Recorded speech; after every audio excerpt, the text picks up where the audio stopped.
Le partenariat français pour l'eau existe depuis 10 ans. Il a été créé pour regrouper tous les acteurs de la vie publique, associative, des entreprises qui travaillent sur les sujets de l'eau. Tous ces gens ont l'habitude de travailler par collège, mais de travailler ensemble aussi sur des groupes de travail transversaux sur les sujets des objectifs de développement durable définis par l'ONU et avec des buts à atteindre en 2030. Donc c'est cette organisation qui caractérise justement le modèle français de l'eau, mais aussi son plaidoyer à l'international que nous avons mis au travail ce matin dans cet événement, en étant un peu dans l'anticipation par rapport à la Journée mondiale de l'eau du 22 mars prochain.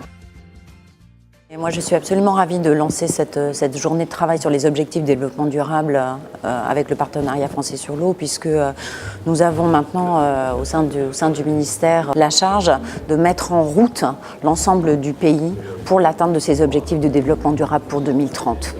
Et donc, on organise une grande mobilisation à la fois avec les services de l'État et en même temps avec l'ensemble des associations, des entreprises et des acteurs. Les acteurs de l'eau et le partenariat français pour l'eau se sont mobilisés très rapidement pour essayer de mettre en place une discussion autour des différentes cibles qui se trouvent à l'intérieur de cet objectif développement durable 6 qui a trait à l'eau. Et cette mobilisation va permettre d'aborder dans différentes tables rondes des questions qui sont essentielles chez nous, c'est-à-dire la question du partage et de l'accès à l'eau, la question de la gestion des problématiques des pollutions, la question de la biodiversité et la question de l'assainissement. Voilà, 7 tables rondes différentes où nous avons regroupé aussi des gens très différents, avec en particulier l'appel à la jeunesse, aux jeunes étudiants.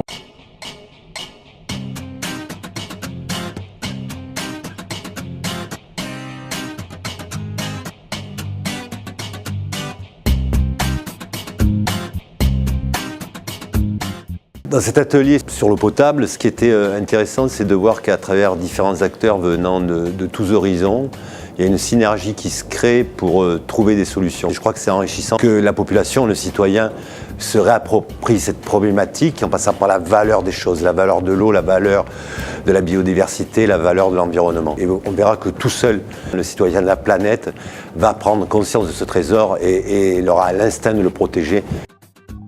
J'ai travaillé aujourd'hui sur la table ronde eau et pollution et on a eu à travailler sur un cas très pratique qui concernait une ville de 7 millions d'habitants en Chine dont la rivière était tout simplement devenue rouge à cause des rejets industriels, aussi agricoles mais aussi domestiques.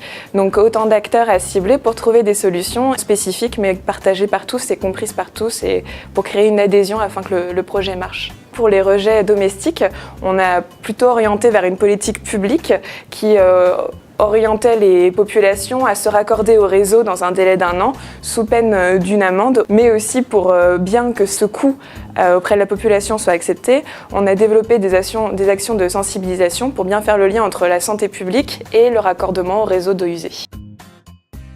Donc j'ai eu la chance ce matin de participer à l'atelier numéro 5 sur la préservation de la biodiversité. Et donc c'était un atelier très riche par la diversité de ses membres. Et donc si on touche à l'eau, si on touche aux espèces naturelles ou si on touche au climat, on bouleverse le fonctionnement de l'ensemble de ce système naturel.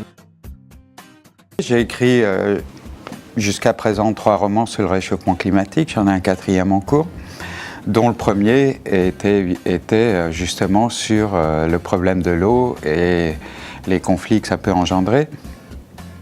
Le point de vue que j'ai adopté, c'est voilà ce qui peut se passer si on ne fait rien. Mais ça ne m'empêche pas d'imaginer des scénarios possibles où justement les choses s'arrangent et dans quel monde on pourrait vivre, dans quel monde idéal on pourrait vivre. Ces débats ont beaucoup tourné autour des objectifs de développement durable. Il ne reste plus que 13 ans pour réussir un objectif 2030. Est-ce que pour autant c'est utopique? Non, pas forcément. Simplement, il faut identifier ce qu'il faut faire et vouloir le faire. Je nous souhaite de réussir collectivement les objectifs de développement durable. Merci à vous toutes et tous.